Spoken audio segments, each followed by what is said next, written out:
Yes. അപ്പൊ ഇങ്ങനെയൊക്കെയാണ് നമ്മുടെ മാതൃഭൂമി ഈ വാർത്ത കൊടുത്തത്. നമുക്ക് അടുത്ത പത്രത്തിലേക്ക് പെട്ടെന്ന് ഒന്ന് പോയി വരാം. കേരളകൗമുദി അവിടെ നിൽക്കട്ടെ. നമുക്ക് മനോരമ, മാതൃഭൂമി കഴിഞ്ഞാൽ പിന്നെ മനോരമ പറയാഞ്ഞാൽ മനോരമക്കൊരു മോശമല്ലേ. മനോരമയുടെ ഒന്നാം പേജ് ഗംഭീരമായിട്ടുണ്ട് കേട്ടോ. മനോരമയുടെ ഒന്നാം പേജ് മാതൃഭൂമിയുടെ ഒന്നാം പേജിനേക്കാൾ ഒന്നാം പേജ് ഗംഭീരമായിട്ടുണ്ട്. കാരണം വളരെ വളരെ ഡിഫറെന്റ് ആയ ഒരു പേജിനാണ് ഇത്. ഒരു പിക്ചർ പേപ്പർ എന്ന് ഞാൻ നേരത്തെ പറഞ്ഞ പോലെ മലയാള മനോരമയുടെ ഒന്നാം പേജ്. പക്ഷേ മലയാള മനോരമയുടെ ഉള്ളിലേക്ക് പോകുമ്പോൾ മാതൃഭൂമിയുടെ ആ ഉൾക്കനം മനോരമയ്ക്കില്ല. അപ്പോൾ മനോരമയുടെ എന്താ പറയുന്നത്, ആദായ നികുതിയിൽ ബമ്പർ ഇളവ്, അവിടെയും ബമ്പറാണ്. ആദായ നികുതിയിൽ ബമ്പർ ഇളവ്, വരുമാനന്ദം ഒരു തലക്കെട്ടിടുന്ന കാര്യത്തിലുണ്ടല്ലോ, എന്താ പറയാ, കിടു തലക്കെട്ട്, അങ്ങനെയാണ് നമുക്ക് പറയേണ്ടത്. വരുമാനന്ദം. ആ തലക്കെട്ടിലെല്ലാം ഉണ്ട് വരുമാനന്ദം. നമ്മുടെ മാതൃഭൂമി ഞാൻ നേരത്തെ പറഞ്ഞല്ലോ, മാതൃഭൂമി തലക്കെട്ട് ആദായ മധുരം എന്ന് പറയുന്നത് കുറേ കൂടി ലളിതമായ കാര്യമായിരുന്നു. ഇത് ലളിതത്തിന്റെ കൂടെ ഒരു ഇത്തിരി കൂടി ഒരു എന്താ പറയാ, നമ്മുടെ മറ്റേ സിനിമയില് ഉസ്താദ് ഹോട്ടലില് നമ്മുടെ തിലകന്റെ കഥാപാത്രം പറയുന്ന പോലെ ഒരു സ്പൂൺ മധുരം മുഹബത്ത്, ഒരു സ്പൂൺ മുഹബത്ത് ഇട്ട പോലെ ഒരു സൗന്ദര്യം കൂടി ചേർത്ത് ഇളക്കിയപ്പോഴാണ് വരുമാനന്ദം അങ്ങനെ ആണ് തലക്കെട്ട് കൊടുത്തത്. 12 ലക്ഷം രൂപ വരുമാനമുള്ളവർക്ക് നികുതി നൽകേണ്ട, അങ്ങനെ ഏറ്റവും പ്രധാനപ്പെട്ട പോയിന്റ്സ് ഒക്കെ ഒന്നാം പേജിൽ ഇങ്ങനെ നുള്ളിപ്പറിക്കി കൊടുത്തിട്ട് എന്ന് പറഞ്ഞാൽ ഇന്നറിയ പത്രങ്ങളിൽ വെച്ച് ഏറ്റവും മനോഹരമായ ഒന്നാം പേജ്. നമ്മൾ ഈ സിനിമ അവാർഡുകളൊക്കെ നിർണ്ണയിക്കുമ്പോൾ ഏറ്റവും മികച്ച സിനിമ, മികച്ച സംവിധാനം എന്നൊക്കെ പറയുന്ന പോലെ ഏറ്റവും മികച്ച ഒന്നാം പേജ് മലയാള മനോരമയുടെ തന്നെ. പക്ഷെ മികച്ച ഓൾറൗണ്ടർ എന്നുള്ള ഒരു കാറ്റഗറിയിൽ അത് മാതൃഭൂമിക്കാണ്. ഇനി ഇതിന്റെ ഉള്ളിലെ പേജാണ് മലയാള മനോരമയുടെ സാധാരണ ഒന്നാം പേജ് എന്ന് പറയുന്ന ഇതിന്റെ മൂന്നാം പേജ്. ഇതിൽ എങ്ങനെയാണ് കൊടുത്തത്, ആഹാ ആദായം. നിർമ്മലാ സീതാരാമന്റെ ഒരു ചെറിയൊരു പടമുണ്ട്. ബാലഗോപാലിന് കളിപ്പാട്ടം നരേന്ദ്രമോദി പറയാണ്, ആ ബാലഗോപാലനെ എണ്ണാത്തിപ്പിക്കുമ്പം പാട്ടോർമ്മ വരുന്നുണ്ടല്ലോ, അങ്ങനെ ബാലഗോപാലിന് കളിപ്പാട്ടം കൊടുക്കാൻ വേണ്ടി പറയാണ്. ബാലഗോപാൽ ഇങ്ങനെ ഒഴിഞ്ഞ ചാക്കയിട്ട് നിൽക്കുകയാണ്. ഇതിലേക്ക് ഇങ്ങനെ വന്നു കാണെങ്കിൽ ചാക്കിൽ കെട്ടിക്കൊണ്ടാകായിരുന്നു. എന്നാ പിന്നെ ബാലഗോപാലിന് ഇങ്ങനെ കോടിക്കണക്കിന് രൂപ കൊടുത്തെങ്കിൽ ബാലഗോപാലിന് പോയി കണ്ട് നമ്മുടെ ക്ലിഫ് ഹൗസിൽ നീന്തൽക്കുളം ഉണ്ടാക്കാമായിരുന്നു. അവിടെ ലിഫ്റ്റ് വേറെ പണിയാമായിരുന്നു. മന്ത്രിമാർക്ക്, റിയാസ് മന്ത്രിക്കും വീണ മന്ത്രിക്കും ഒക്കെ മറ്റേ പുതിയ കാറുകളൊക്കെ വാങ്ങിക്കൊടുക്കായിരുന്നു. മന്ദിരങ്ങളൊക്കെ മോടി കൂട്ടാമായിരുന്നു. പിന്നെന്തൊക്കെ പറയുന്നത്, അങ്ങനെ ദൂർത്തടിക്കാമായിരുന്നു. പക്ഷെ ദൂർത്തടിക്കാൻ 10 പൈസ കിട്ടിയില്ല. അപ്പൊ അങ്ങനെ കാലിച്ചാക്കുമായി ഇരിക്കുമ്പോഴാണ് പറഞ്ഞത് ബാലഗോപാലിനെ കളിപ്പാട്ടം, തൽക്കാലം ബാലഗോപാലൻ മറ്റേ താക്കോലിട്ടിട്ട് മറ്റേ എന്താ പറയാ, കൊരങ്ങൻ കുട്ടീനെ കൊണ്ട് ചെണ്ട കൊട്ടിപ്പിക്കട്ടെ എന്ന് നമ്മുടെ മോദി പറയാണ് നിർമ്മലാ സീതാരാമനോട്. നിർമ്മലാ സീതാരാമൻ കൈ പിടിച്ചിട്ടുണ്ട് നമ്മുടെ എന്താ പറയാ ഒരു പാവക്കുട്ടിയെ. അതിപ്പം നമ്മുടെ ബാലഗോപാലിന്റെ ചാക്കിലേക്ക് ഇട്ടു കൊടുക്കും. അങ്ങനെ ബാലഗോപാലിന് ആ പാവക്കുട്ടിയെ പോകാം. പിന്നെ ഇതിന്റെ തലക്കെട്ട് എന്ന് പറയുന്നത് കേരളത്തിന്റെ ആശങ്ക ഉള്ളതും പോകുമോ, അങ്ങനെ ഒരു പോയിന്റ് മനോരമ കൊടുത്തിട്ടുണ്ട്. അതായത് കേരളത്തിന്റെ ഒരു ആശങ്ക ഉള്ളതും പോകുമോ എന്നാണ്. കാരണം സ്വാഭാവികമായും ഈ ആദായ നികുതി 12 ലക്ഷം വരെ വരുമാനമുള്ളവർക്ക് ആദായ നികുതി അടയ്ക്കേണ്ടെന്ന് പറയുമ്പോൾ കേരളത്തിൽ നിന്നുള്ള നികുതി വരുമാനം കുറയാണ്. കേരളത്തിൽ നിന്ന് കേന്ദ്രത്തിന് കിട്ടുന്ന നികുതി വരുമാനം കുറയുമ്പോൾ കേരളത്തിന് കിട്ടുന്ന നികുതി വിഹിതവും കുറയും. അപ്പൊ കേരളത്തിന് നികുതിയിൽ കുറവ് വരുമോ എന്ന കേരളത്തിന് ഒരു ആശങ്ക. കേരളം ഇങ്ങോട്ടേക്ക് പോട്ടെ. നേരത്തെ നമ്മുടെ മോദി പറഞ്ഞതിന്റെ എതിരായിട്ടാണല്ലോ പിണറായി പറയാം. മോദി പറയുന്നത് ഖജനാവ് അല്ല പ്രശ്നം, ജനങ്ങളുടെ പോക്കറ്റാണ് പ്രശ്നം എന്ന് മോദി പറയുമ്പോൾ പിണറായി പറയുന്നത്, ബാലഗോപാലൻ സഖാവ് പറയുന്നത് ഖജനാവാണ്. മുണ്ട് മുറുക്കും പറയാൻ തുടങ്ങിയിട്ട് പിണറായി കഴിഞ്ഞ തവണ ഒന്നാം പിണറായി സർക്കാരിന്റെ കാലത്തെ ജനങ്ങളോട് പറയുന്നുണ്ട് മുണ്ട് മുറുക്കിക്കോളി. ഇവിടെ ഞങ്ങൾ മുണ്ടൊന്നും മുറുക്കൂല, ഞങ്ങൾ ഇങ്ങനെ മുണ്ട് ഇങ്ങനെ അയച്ചുകൊണ്ടിരിക്കുകയാണ്. കാരണം ഞങ്ങൾ ഇങ്ങനെ ദൂർത്തടിക്കട്ടെ, നിങ്ങൾ മുണ്ട് മുറുക്കുവിൻ. അങ്ങനെ മുണ്ട് മുറുക്കി നിങ്ങൾക്ക് പോക്കറ്റ് ഒന്നും നിറയ്ക്കേണ്ട, ഞങ്ങൾ ഉണ്ണട്ടെ, ഞങ്ങൾ തിന്നട്ടെ. എനിക്ക് ഓർമ്മ വരുന്ന കടമ്മനിട്ടയുടെ ആ കവിതയാണ് കേട്ടോ, കുറത്തി. അതിൽ പറയുന്നുണ്ട് ഞങ്ങൾ നന്നാവട്ടെ, നിങ്ങൾ ഇങ്ങനെ മതി, നിങ്ങൾക്ക് ഇങ്ങനെ മതി എന്ന് പറയുന്ന ഒരു കാര്യമാണ് പറയുന്നത്. ഏതായാലും കേരളത്തിന്റെ ആശങ്ക അതാണ്.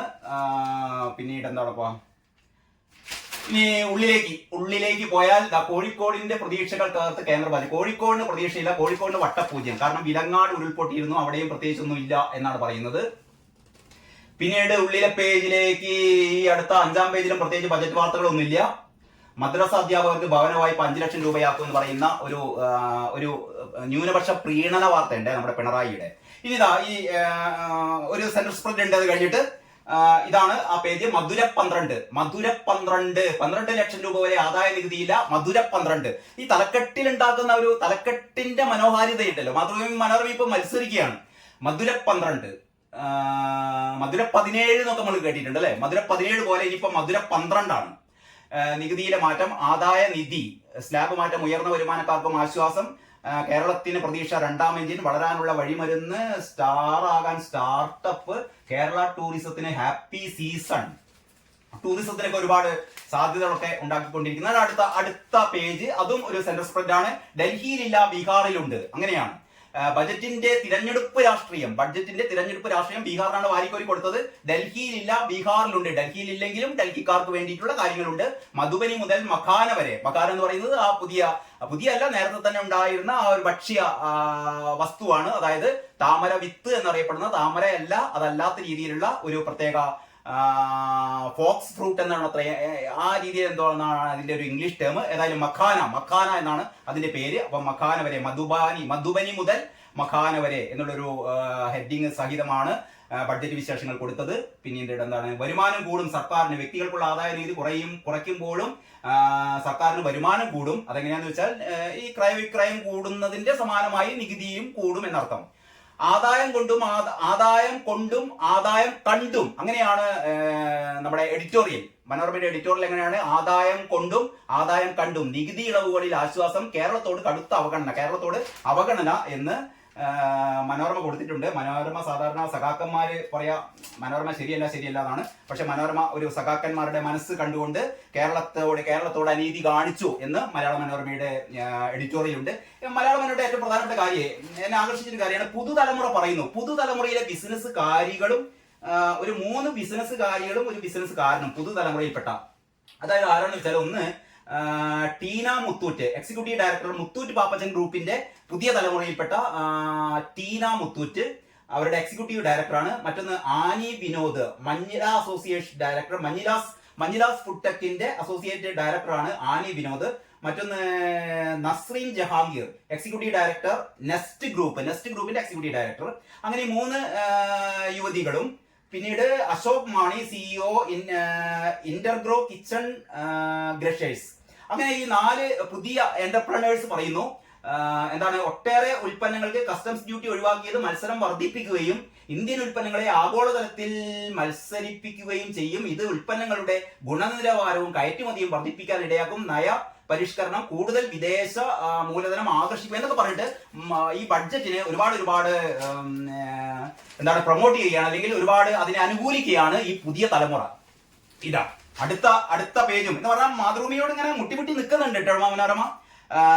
ഇത് മനോഹരമായൊരു തലക്കെട്ടാണ്. വേറൊരു തലക്കെട്ട്, മടക്കത്തപ്പാൽ. നമ്മൾ സാധാരണ മടക്കത്തപ്പാൽ എന്ന് പറയാറില്ല. ഈ തപാൽ അയച്ചിട്ട് കത്തുകളൊക്കെ അയച്ചിട്ട് കത്തുകൾ അഡ്രസ് ചെയ്യാതെ മടങ്ങി വരുമ്പോൾ നമ്മൾ മടക്കത്തപ്പാൽ എന്നാണ് സാധാരണ പണ്ടൊക്കെ പറയാ. പുതിയ ജനറേഷൻ ചിലപ്പോൾ അതൊന്നും അറിയണ്ടാവില്ല, കാരണം ആരും ഇപ്പൊ കത്തയക്കാറും കാർഡ് അയക്കാറൊന്നുമില്ലല്ലോ. അപ്പൊ മടക്കത്തപാൽ എന്ന് പറയുന്നത് നമ്മുടെ തപാൽ ഓഫീസുകളൊക്കെ മടങ്ങി വരുന്നു. കാരണം ഇപ്പൊ തപാൽ ഓഫീസുകളൊക്കെ ഈ ബാങ്കിൽ നിന്ന് പണയപ്പണ്ടം ലേലം വിളിക്കാൻ പോകുന്നു എന്നൊക്കെ പറഞ്ഞുകൊണ്ടുള്ള അറിയിപ്പുകൾ, അത്തരത്തിലുള്ള ചെറിയ അറിയിപ്പുകൾ മാത്രമേ ഇപ്പം ഈ പോസ്റ്റ് ഓഫീസ് വഴി വരുന്നുള്ളൂ, പോസ്റ്റ്മാൻ കൊണ്ട് തരാറുള്ളൂ. കാരണം അതല്ലാത്ത രീതിയിലുള്ള പലതും കൊറിയർ സർവീസിലേക്ക് മാറി. പിന്നെ പലപ്പോഴും ഇപ്പോൾ പുതിയ ടെക്നോളജി വന്നപ്പോൾ എല്ലാവരും ഈ ആശയവിനിമയത്തിന് തപാൽ ഓഫീസുകളെ ആശ്രയിക്കുന്ന സംഭവം കുറവായിരുന്നു. പക്ഷേ ഇതാ തപാൽ മടങ്ങി വരും. ലോജിസ്റ്റിക് സ്ഥാപനമായി തപാൽ ഓഫീസുകളുടെ ഒക്കെ രൂപം മാറുന്നു, ഭാവം മാറുന്നു. പുതിയ കർത്തവ്യങ്ങളിലേക്ക് അല്ലെങ്കിൽ പുതിയ രീതിയിലുള്ള പ്രവർത്തനങ്ങളിലേക്ക് തപാൽ ഓഫീസുകൾ മാറാൻ പോവുകയാണത്രേ. സൂപ്പർ പോസ്റ്റ് ലക്ഷ്യം 8 വർഷത്തിനുള്ളിൽ 5 ചെറിയ ആണവോർജ്ജ പ്ലാന്റ്. കേരളം ആണവ നയം മാറ്റുമോ? ഇൻഷുറൻസ് കരുത്ത് 100%. കപ്പൽ നിർമ്മാണത്തിന് പ്രോത്സാഹനം. റബ്ബർ മേഖലയ്ക്ക് 360 കോടി സബ്സിഡി വൈകില്ല. ഗുരുതര രോഗം 36 മരുന്നുകളുടെ കസ്റ്റംസ് തീരുവ ഒഴിവാക്കി. കുതിക്കാൻ കൃഷി എഞ്ചിൻ. കർഷകരുമായി ബന്ധപ്പെട്ട ആകർഷകം എന്ന് പറയുന്ന മനോഹരമായ തലക്കെട്ട്. അത്രയൊക്കെയാണ് മലയാള മനോരമയുടെ ബഡ്ജറ്റ് വാർത്തകൾ. പിന്നെ മകൻ വീടിന് തീയിട്ട് ഉറങ്ങിക്കിടന്ന വൃദ്ധ ദമ്പതികൾ വെന്തു മരിച്ചു. അത്തരത്തിൽപ്പെട്ട കേരളത്തിലെ ഈ കൊലപാതക വാർത്തകൾ. കേരളത്തിലെ വാർത്തകൾ പ്രധാനമായിട്ടും ഈ കൊലപാതക വാർത്തകൾ തന്നെയാണ്. കുതിപ്പ് തുടർന്ന് സ്വർണ്ണവില പവന് 61,960 രൂപ. ബാലരാമപുരത്തെ കൊലപാതകം, സഹോദരിയുള്ള വിരോധം കൊലയ്ക്ക് കാരണമായി എന്ന് റിമാൻഡ് റിപ്പോർട്ട്. എല്ലാ പേജിലും ഇത്തരത്തിലുള്ള കൊലപാതക വാർത്തകളാണ് തുടർന്നുള്ള പേജുകളിൽ. അങ്ങനെയാണ് മലയാള മനോരമയുടെ തുടർന്നുള്ള പേജുകൾ. അപ്പം മാതൃഭൂമി കഴിഞ്ഞാൽ രണ്ടാം സ്ഥാനം മലയാള മനോരമ. പക്ഷേ ഒന്നാം പേജിൽ മലയാള മനോരമ തന്നെ മുന്നിൽ നിൽക്കുന്നു. തലക്കെട്ടിന്റെ മാധുര്യത്തിലും മലയാള മനോരമ മുന്നിൽ നിൽക്കുന്നു. പിന്നീട് ഞാൻ കേരളമുതി എടുക്കുകയാണ്. കേരളമുതി സ്വതവേ ഈ എന്തൊക്കെ സംഭവിച്ചു കഴിഞ്ഞാലും കേരളമുതിയുടെ പേജുകളൊക്കെ കാണുന്നുണ്ടല്ലോ, ഉള്ളിലൊന്നും അത്ര കളറൊന്നും ഇല്ലാത്തത് കൊണ്ട് ഒരു നനഞ്ഞ പടക്കം എന്നൊക്കെ പറയാം. പക്ഷേ കേരളമുതി ഒന്നാം പേജ് ഒരു ശ്രമമൊക്കെ നടത്തി നോക്കിയിട്ടുണ്ട്. തലക്കെട്ടും കൊള്ളാം. ലക്ഷ്മി കടാക്ഷം എന്നാണ് കേരളകൗമുദിയുടെ തലക്കെട്ട്. ഇതും നമ്മുടെ സഖാക്കന്മാർക്ക് ഇത് കണ്ടാൽ പ്രശ്നമാവും കേട്ടോ. കേരളമുദിയുടെ മാനേജ്മെന്റ് ശ്രദ്ധിക്കണം. ലക്ഷ്മി കടാക്ഷം, ലക്ഷ്മി എന്ന് പറഞ്ഞു കഴിഞ്ഞാൽ ഇത് വർഗീയതയാണ് എന്നൊക്കെ ആയിരിക്കും ഇനി പറയാം. കാരണം നമ്മൾ മതേതരം എന്ന് പറയുമ്പോൾ ഈ ലക്ഷ്മി എന്നൊന്നും പറയാൻ പാടില്ല, ഇതിന് പകരം വേറെ എന്തെങ്കിലുമൊക്കെ, വേറെ ഇതര മതവിഭാഗങ്ങളുടെ ഏതെങ്കിലും പേരുകളൊക്കെ നമുക്കാണെങ്കിൽ കുഴപ്പമില്ല. എന്തായാലും അങ്ങനെ ശ്രദ്ധിക്കുന്നത് നല്ലതാണ്. കാരണം ഈ സഖാക്കന്മാരുടെ പിന്തുണ നഷ്ടപ്പെടും. അപ്പൊ കേരളമുദിയുടെ തലക്കെട്ട് ലക്ഷ്മി കടാക്ഷം എന്നാണ്. ഈ ലക്ഷ്മി കടാക്ഷം എന്ന് പറയാൻ അറിയാലോ, ലക്ഷ്മി ഒരു സമ്പത്തിന്റെ ഐശ്വര്യത്തിന്റെയും സമ്പത്തിന്റെയും ഒക്കെ ദേവതയായ ലക്ഷ്മി. കാരണം നിർമ്മലാ സീതാരാമൻ ലക്ഷ്മിയുടെ പ്രതിരൂപമായി നിർമ്മലാ സീതാരാമൻ ആ സ്വർണ്ണ നാണയങ്ങൾ ഇങ്ങനെ ചൊരിയുകയാണ് ജനങ്ങൾക്ക്. മറ്റേ ഒരു തമ്പൊക്കെ ഇങ്ങനെ ഉയർത്തി കാട്ടിയിട്ട് നരേന്ദ്രമോദി പിന്നിലുണ്ട്. ആദായ നികുതി 12 ലക്ഷം വരെ ഇല്ല. 7.5 കോടി ജീവനക്കാർക്ക് ആശ്വാസം. ഖജനാവിന് നഷ്ടം 1 ലക്ഷം കോടി. ഞാൻ നേരത്തെ പറഞ്ഞു. പ്രസൂണസ് കണ്ടത്തിന്റെ സ്റ്റോറിയാണ്. പ്രധാനമന്ത്രി കഴിഞ്ഞ ദിവസം സൂചിപ്പിച്ചതുപോലെ ഇടത്തരക്കാർക്ക് ലക്ഷ്മി കടാക്ഷം എന്നാണ് പറയുന്നത്. നല്ലൊരു വാചകമാണത്. ഇടത്തരക്കാർക്ക് ലക്ഷ്മിയുടെ കടാക്ഷം ഇടത്തരക്കാർക്കെല്ലാം ഉണ്ടായിരിക്കുന്നു ഈ ബഡ്ജറ്റ് പ്രഖ്യാപനത്തിലൂടെ എന്നാണ് കേരളമുദി പറയുന്നത്. കേരളമുദിയുടെ അപ്പോൾ ഒന്നാമത്തെ പേജ് വലിയ കുഴപ്പമില്ലാതെ തട്ടിക്കൂട്ടിയെന്ന് പറയുന്നില്ല. കേരളമുദിയുടേതായ ഒരു മിനിമം സാധ്യത ഉപയോഗിച്ച് അവര് ഇങ്ങനെയൊക്കെ ചെയ്തിട്ടുണ്ട്. മോശമെന്ന് നമുക്ക് പറഞ്ഞുകൂടാ. മലയാള മനോരമയുടെയും മാതൃഭൂമിയുടെയും വളരെ ലക്ഷറിയസ് ആയ അവരുടെ ഈ വൻ സന്നാഹങ്ങൾക്കിടക്ക് കേരളകൗമുദി അങ്ങേല് എന്താ പറയാ, തേങ്ങ ഉടയ്ക്കുകയാണെങ്കിൽ നമ്മൾ ചിരട്ടനെങ്കിലും ഉടയ്ക്കട്ടെ എന്ന് പറഞ്ഞ പോലെ കേരളമുദിയുടെ ഒരു ചിരട്ട ഉടയ്ക്കൽ നന്നായിട്ടുണ്ട്. ഏറ്റവും എനിക്ക് ആകർഷകമായി തോന്നിയത് ചെറുവയൽ രാമൻ ഇനി പ്രൊഫസർ രാമൻ എന്നാണ് ഒരു തലക്കെട്ട്. അതായത് വയനാടിന്റെ പൈതൃക ജൈവ നെൽവിത്ത് സംരക്ഷകൻ ചെറുവയൽ രാമനെ കേരള കാർഷിക സർവകലാശാലയുടെ ഓണററി പ്രൊഫസറായി നിയമിച്ചു. കേരള കാർഷിക സർവകലാശാലയുടെ ഓണററി പ്രൊഫസറായി ചെറുവയൽ രാമൻ പട്ടിണിയിലാണെന്ന് പറഞ്ഞിട്ട് പ്രദീപ് മാനന്തവാടിയുടെ സ്റ്റോറി ഉണ്ടായിരുന്നു കഴിഞ്ഞ ദിവസം കേട്ടോ. കാരണം ഇദ്ദേഹത്തിന് ഈ പത്മശ്രീ ഒക്കെ കൊടുത്ത് ആദരിച്ചെങ്കിലും ജീവിക്കാൻ കഷ്ടപ്പെടുകയാണ് ചെറുവയൽ രാമൻ. പൈതൃക വിത്തുകളുടെ സമ്പാദകനായ, കയ്യിലുള്ളതെല്ലാം കാർഷിക അഭിവൃദ്ധിക്ക് വേണ്ടിയിട്ട് നിസ്വാർത്ഥ സേവനം നടത്തുന്ന അപൂർവങ്ങളിൽ അപൂർവം എന്ന് വിശേഷിപ്പിക്കാവുന്ന ഇത്തരത്തിലുള്ള ചെറുവയൽ രാമന്മാരെയൊക്കെയാണ് നമ്മൾ സംരക്ഷിക്കേണ്ടത്. ഏതായാലും ഇദ്ദേഹത്തിന് ഒരു ഡോക്ടറേറ്റ് കൊടുത്ത്, ഡോക്ടറേറ്റ് അല്ല വേണ്ടത് ചെറുവയൽ രാമന് പിന്നെ ഒരുപാട് സമ്പത്തൊന്നും കൂടി കൊടുത്തിട്ട് കാര്യമില്ല. പക്ഷെ ചെറുവയൽ രാമന്റെ പ്രവർത്തനങ്ങൾക്ക് ആവശ്യമായ ഒരു സാമ്പത്തിക സഹായമാണ് വേണ്ടത്. അതാണ് പിണറായി സർക്കാർ ചെയ്തു കൊടുക്കേണ്ടത്. ഇനിയിപ്പം ഈ പത്മശ്രീയെ കൊടുത്തുകൊണ്ട് ഇത് അവിടുന്ന് നരേന്ദ്രമോദി തന്നെ കൊടുക്കണം എന്നൊക്കെ പറഞ്ഞ് വെറുതെ ഇരിക്കുമെന്ന് അറിയില്ല. ഏതായാലും ഓണററി പദവി നൽകിയത് കാർഷിക സർവകലാശാല. കേരളമുദി റിപ്പോർട്ടിൽ കൃഷിമന്ത്രി ഇടപെട്ടിട്ടുണ്ട്. അത്രേ നല്ലത് തന്നെ. അതിയായ സന്തോഷം, കർഷകർക്ക് പ്രചോദനം എന്ന് ചെറുവയൽ രാമൻ പറയുന്നു. പ്രദീപ് മാനന്തവാടിയുടെ ഒരു ബൈലൈനിൽ ഒരു റിപ്പോർട്ടുണ്ട്. പിന്നീട് ഉള്ളിലേക്ക് നോക്കുമ്പോൾ 2-3 പേജുകളൊക്കെ സാധാരണ പോലെ ചത്ത പേജുകൾ. പിന്നീട് ഇതാ ഉള്ളിലെ പേജില് സമ്പൂർണ്ണ വളർച്ചയ്ക്ക് വേറിട്ട വഴികൾ എന്ന് പറഞ്ഞിട്ട് ഇത് കണ്ടാലേ ഒരു ബഡ്ജറ്റ് പേജാണെന്ന് തോന്നൂല. കണ്ടില്ലേ, ഒരു ഒട്ടും ആകർഷകമല്ലാത്ത രീതിയിലുള്ള, ഒരുപക്ഷെ കളറൊന്നും ഇല്ലാത്തതുകൊണ്ടായിരിക്കാം. ഉള്ളിൽ വാർത്ത ഉണ്ട്, നമ്മുടെ PP ദിവ്യയുടെ ഒരു വാർത്ത. അതിലേക്ക് ഞാൻ വരാം, അത് അടുത്ത വീഡിയോയിലാവട്ടെ. തിളക്കത്തിനും വയനാടുമില്ല, വിഴിഞ്ഞവും നിരാശ. പ്രതീക്ഷിച്ചത് 6 കാര്യങ്ങൾ, കിട്ടിയത് 1. എന്തൊക്കെയാണ് അത്ര പ്രതീക്ഷിച്ചത്? മധുബനി തിളക്കത്തിൽ നിർമ്മല. അങ്ങനെ ഒരു പേജ് നിർമ്മല സീതാരാമൻ നടന്നു പോകുന്ന ചിത്രം. പിന്നെ ഒരു സെൻട്രൽ സ്പ്രെഡ് ഉണ്ട്, നിർമ്മല ലക്ഷ്മി. വീണ്ടും ലക്ഷ്മിയാണ്. നിർമ്മല ലക്ഷ്മി, പോക്കറ്റ് നിറയ്ക്കുന്ന സമഗ്ര വികസനം. ശമ്പള വിഭാഗക്കാർക്ക് ആവോളം ലക്ഷ്മി കടാക്ഷം എന്ന്. കേരളത്തിൽ മുഴുവനും ലക്ഷ്മിയാണ്. ഒന്നാം പേജിൽ ലക്ഷ്മി, എഡിറ്റോറിയൽ ലക്ഷ്മി, വേറൊരു ലക്ഷ്മി, അങ്ങനെ 3 ലക്ഷ്മിയായി. എല്ലാം നിതീഷ് ഭായിക്ക്. അങ്ങനെയാണ് അടുത്ത പേജിൽ പറയുന്നത്. ബീഹാറിന്റെ കീശ നിറഞ്ഞു, മറ്റുള്ളവർ കാഴ്ചക്കാർ. ഒരു 1/2 പേജ് കൂടി കൊടുത്തിട്ടുണ്ട്. ഇത്രയൊക്കെ ഉള്ളൂ. അങ്ങനെയാണ് കേരള കൗമുദിയുടെ ബഡ്ജറ്റ് ആഘോഷം. പിന്നീട് മാധ്യമമാണ്. മാധ്യമത്തിന്റെ ഒന്നാം പേജ് നേരത്തെ കേരള കൗമുദിയോട് പറഞ്ഞ പോലെ അതിന് പകരം മാധ്യമത്തിന് ഇഷ്ടമില്ല തോന്നും. മാധ്യമം പറഞ്ഞ് ഇടത്തരക്കാർക്ക് ആശ്വാസം, ഇടത്തരക്കാർക്ക് ചെറിയൊരു ആശ്വാസം. 12 ലക്ഷം രൂപ ആദായ നികുതിയില്ല, നിർദ്ദയം എന്നാ പറഞ്ഞത്. എന്താ മനസ്സിലായില്ല? നിർദ്ദയം എന്താണ്? ദയയില്ലാതെ എന്താണ് ചെയ്തതപ്പ? ബീഹാറിന് കയ്യയച്ച് സഹായം അതാണോ? കേരളത്തിന് വീണ്ടും അവഗണന. കേരളത്തിന് എന്താ അവഗണന എന്ന് മനസ്സിലാവുന്നില്ല. കേരളത്തിന് ഈ മുണ്ടക്കൈ സഹായം കൊടുക്കാത്തതുകൊണ്ടേയിരിക്കും. പിന്നീട് ഏറ്റവും പ്രധാനപ്പെട്ട കാര്യങ്ങളൊക്കെ മാധ്യമം ഇങ്ങനെ കൊടുത്തിട്ടുണ്ട്. ഞെട്ടിച്ച് നികുതി ഇളവിൽ ആൾക്കാർ ഞെട്ടിപ്പോയി. അത് ആദ്യമായിട്ടായിരിക്കും കേട്ടോ. പിന്നീട് ഉള്ളിലേക്ക് പോയി കഴിഞ്ഞാൽ അടുത്ത മാധ്യമത്തിന്റെ മറ്റൊരൊന്നാം പേജ് കേരളത്തോട് എന്തിനീ അരിശം എന്നാണ്. കേരളത്തോട് എന്തിനീ അരിശം? കേന്ദ്ര ബജറ്റിൽ സംസ്ഥാനത്തോട് മുഖം തിരിച്ചു, വയനാടിനോട് കണ്ണടച്ചു. അപ്പുറം പിണറായിന്റെ ഒരു പടം കൊടുത്തിട്ട് കേരളത്തിന്റെ ആവശ്യങ്ങൾ നിരാകരിച്ചു. പിണറായിയുടെ പൊട്ടിക്കരച്ചിലുണ്ട്. പിണറായി കരയട്ടെ. ഇവരുടെയൊക്കെ വിചാരം ഈ ബഡ്ജറ്റ് എന്ന് പറഞ്ഞാലേ, നേരത്തെ ഈ ജിതിൻ വളരെ കൃത്യമായ ഞാൻ പറഞ്ഞല്ലോ ജിതിൻ ജേക്കബിന്റെ ഒരു ഫേസ്ബുക്ക് പോസ്റ്റ്. ജിതിൻ വളരെ കൃത്യമായി പറയുന്നുണ്ട്. ഇവരുടെയൊക്കെ വിചാരം ഈ ബഡ്ജറ്റ് എന്ന് പറഞ്ഞാൽ ഈ ഇന്ത്യയിലെ ഈ 140 കോടി ജനങ്ങൾക്ക് 140 കോടി ജനങ്ങൾക്ക് തുല്യമായി വീതിച്ചുകൊണ്ട് കാശ് ഇങ്ങനെ കൊടുക്കലാണ് ബഡ്ജറ്റ് എന്നാണ് ഇവരുടെയൊക്കെ വിചാരം. ശരിക്കും ബഡ്ജറ്റ് എന്ന് പറയുന്നത് വിവിധ പ്രഖ്യാപനങ്ങളാണ്, വിവിധ പദ്ധതികളാണ്. രാഷ്ട്രം മുന്നോട്ട് നയിക്കാൻ വേണ്ടിയിട്ട് ജനങ്ങളുടെ എന്താ പറയാ ഒരു ജീവിത നിലവാരം ഉയർത്താൻ വേണ്ടിയിട്ട്, രാജ്യത്തിന്റെ നിലവാരം ഉയരാൻ വേണ്ടിയിട്ട് ഒരു വർഷത്തേക്കുള്ള പദ്ധതികളാണ്, വിവിധങ്ങളായ പദ്ധതികൾ. ഇതെല്ലാ സംസ്ഥാനങ്ങൾക്കും, കേരളം ഉൾപ്പെടെയുള്ള എല്ലാ സംസ്ഥാനങ്ങൾക്കും കാർഷിക രംഗത്ത്, വ്യവസായ രംഗത്ത്, ടൂറിസം രംഗത്ത് എണ്ണി പറയുകയാണെങ്കിൽ ഓരോ രംഗത്തും വിവിധങ്ങളായ പദ്ധതികളുണ്ട്. ആ പദ്ധതികൾ ആ പ്രത്യേക ഓരോ സംസ്ഥാനത്തിനും സഹായകമാണ്.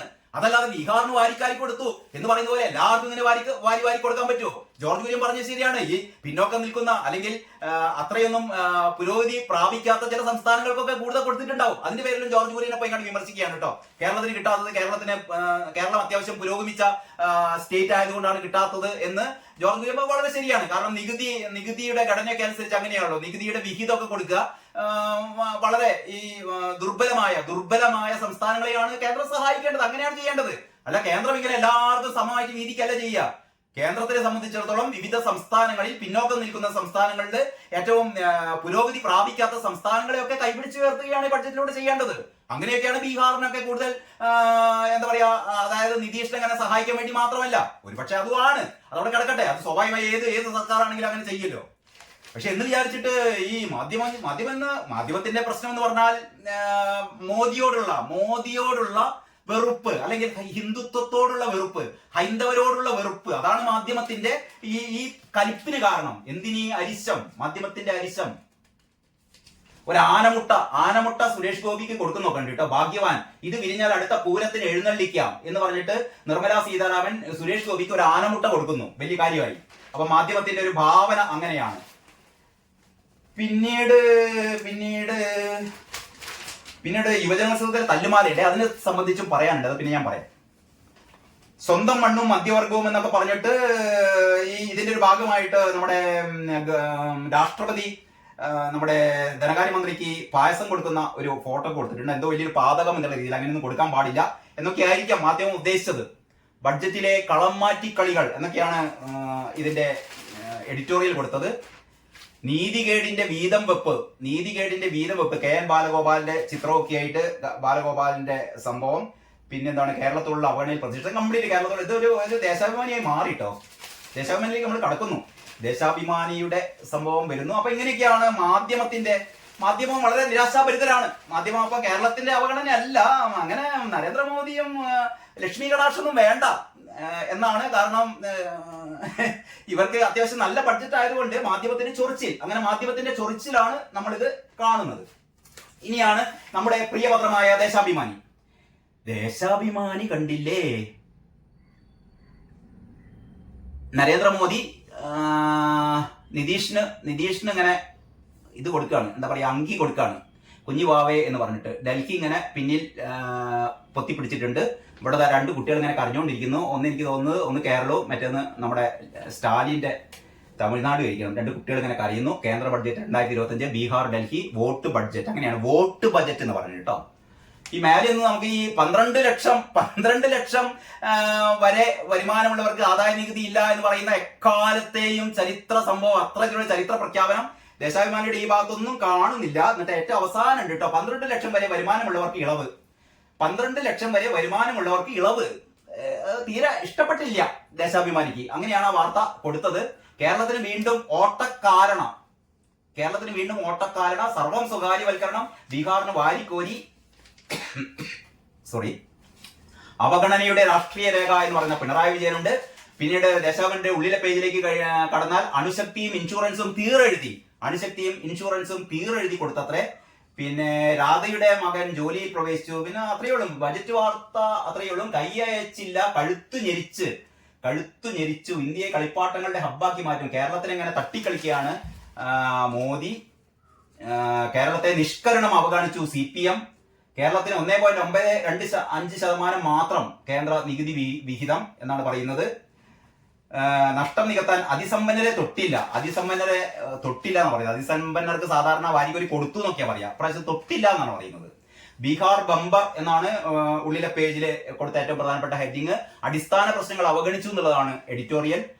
സമ്പന്നർക്കായി സമ്പന്നരുടെ ബഡ്ജറ്റ്, അങ്ങനെയാണ്. സമ്പന്നർക്കായി സമ്പന്നരുടെ ബഡ്ജറ്റാണ് CPM കേട്ടോ. അതായത് ഈ സാധാരണക്കാരായ ഇടത്തരക്കാരായ ആൾക്കാർക്ക് ഇങ്ങനെ വാരിക്കോരി കൊടുത്തതൊക്കെ ഇവര് കാണിച്ചത് സമ്പന്നർക്കായി പറഞ്ഞ് ശീലിച്ചു പോയി CPM. ഓരോ ബജറ്റ് വന്നു കഴിഞ്ഞാൽ നോക്കലൊന്നുമില്ല, ഇത് സമ്പന്നർക്ക് എന്ന് പറഞ്ഞ നരേന്ദ്രമോദി എന്ത് ചെയ്താലും സമ്പന്നർക്ക്. ഞങ്ങൾ ഇപ്പതാ വരുന്ന നമ്മുടെ ബാലഗോപാലിന്റെ ബഡ്ജറ്റ് വരുന്നുണ്ട്, ഞങ്ങളെ ബഡ്ജറ്റാണ് ബഡ്ജറ്റ്. കഴിഞ്ഞ ബഡ്ജറ്റിലും നിതീഷ് പ്രേമം. അപ്പൊ അങ്ങനെയൊക്കെ കുറെ നിലവിളിയുടെ ശബ്ദമാണ്. നിലവിളി കേൾക്കുന്നില്ലേ? എല്ലാവരും നിലവിളി കേട്ടു എന്ന് വിചാരിക്കുന്നു. അങ്ങനെ ദേശാഭിമാനിയുടെ ബഡ്ജറ്റ് പത്രം. അപ്പൊ ഇങ്ങനെയൊക്കെയാണ് ബഡ്ജറ്റ് വിശേഷങ്ങൾ. നമുക്ക് ബാക്കി കാര്യങ്ങളൊക്കെ അടുത്ത വീഡിയോയിൽ നമുക്ക് ചർച്ച ചെയ്യാം. ഏതായാലും എല്ലാവർക്കും നന്ദി, നമസ്കാരം.